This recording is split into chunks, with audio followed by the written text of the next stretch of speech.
So a little over a year ago, I had the chance to go down to the Woodwrights school put on by Roy Underhill and take a class.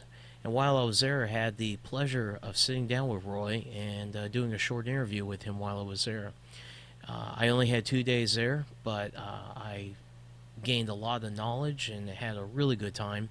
Really enjoyed my experience there. And Roy was very gracious to sit down with me and answer the questions I had for him. So in this video, sit back and watch my short interview with Roy. I think you'll enjoy it. My first question for Roy was to ask him what he thought about this big influx of online woodworking content. If the online... Are you finished with this presence of hand-tool woodworking, if that's what's responsible for the age difference that we have, it's brilliant, because our average age at the school is like late 30s, and I think at most woodworking schools that use the power tools, it's like 65 or so. The average reader of a woodworking magazine, they're much older. That's contributed to the younger folks getting into it. My next question was asking Roy about his opinion on the idea of hybrid woodworking, where hand tools and powered woodworking tools both have a place in today's shop.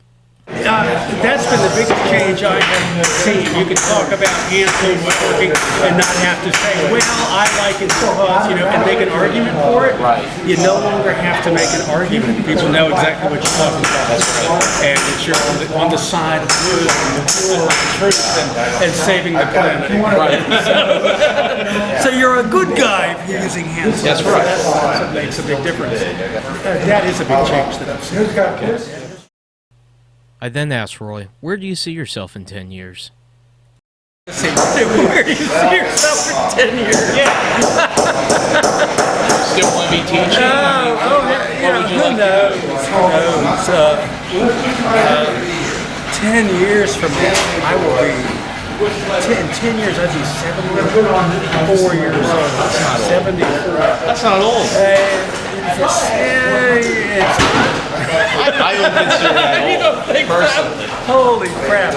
Well, it's, the thing is, where do you see yourself in 10 years is a real knock-on wood question, because Lord knows what could happen. But anyway,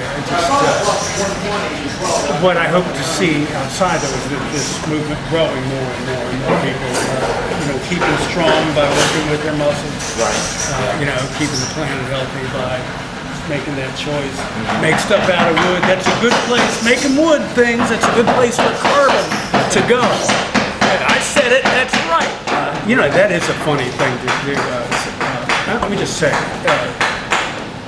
not one of your questions, but you wouldn't see it from the perspective. I teach a lot of, all right, let's look at it. Working with hand tools. Okay. You're off the grid. It's all this kind of, you're working with your muscle pack. You're self-reliant. Right. And when I teach these things, falling a tree and making, how to do log building, shaving this, it appeals to two movements.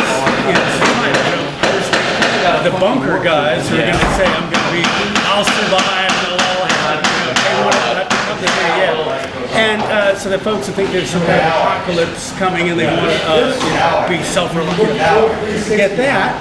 And then also the folks who say, well, this is the way to prevent the apocalypse. This is how they save the earth. So you got some folks who want to save the planet, other folks who want to save just themselves. Right. And they all come together. And I haven't made sense of it, but they all are out there swinging the axe together and say, okay, let's haul this. I guess it takes both. That's why humans are around. It takes both types of consciousness. That's right. For us to survive as a species. That's a perspective you start to see when you teach this. And it's so funny because you're working with the hand tools. Essentially, you say that's a very conservative thing to do. Right. Gosh, you're working with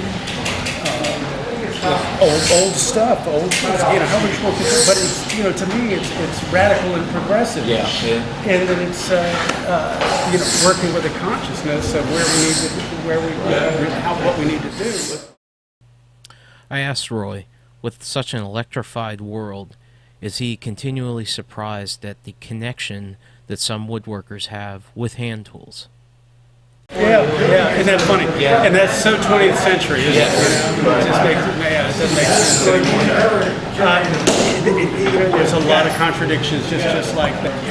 We're reconnecting with something that's very deep. The way our brains evolved, the way our language evolved, everything, physique evolved, was from working wood. We've just been doing this since, we're hitting each other with rocks, and you take that away, that visceral muscle connection with working wood.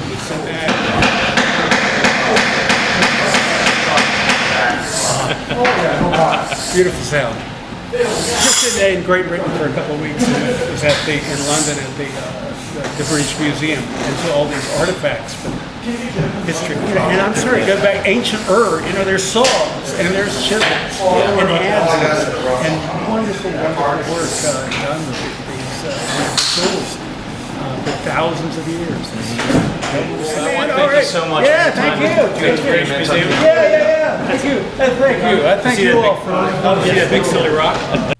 Thanks for watching. Please remember to like and share this video, and if you haven't already subscribed, please do so. We'll see you next time.